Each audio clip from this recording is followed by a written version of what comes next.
Dili sayon ang pagtaak sa gusto nato nga kabuoton. Dili sayon ang paghakbang sa unang-unang ang-ang sa hagdanan para malingkawas sa kalisod nato nga nahimtangan. Kadaghanan, daghan pa ang pagsubok na atong maatubang bago pa kita makatika. Daghan og tentasyon nga pilit mubabag sa imong mga gustong himuon. Daghan muharang sa imong mga kagustuhan sa butang nga alam nimo makaginhawa sa imong kahimtang.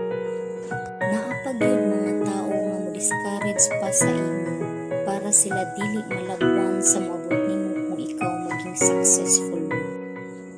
Pero kana sila ayaw pagtagda, ayaw paminawa, magpursige ka, ayaw paminawa ang mga ginapanulti nila, salig sa imong kaugalingon, nga ikaw gayud makabangon. Tindugi kung unsa na sa imong dughan ug sa imong hulagom.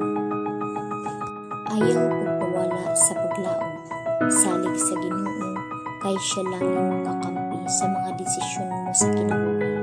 Dili man karon o ugma nimo makuha, pero naay oras nga giandam ang itaas para mapagbuot ang tanan nimo nga ginapaningkamutan.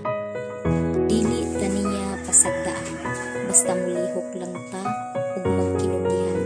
Dili taniya pabungol-bungolan. Kabalo lang ta magantos ug maghulat sa tamang oras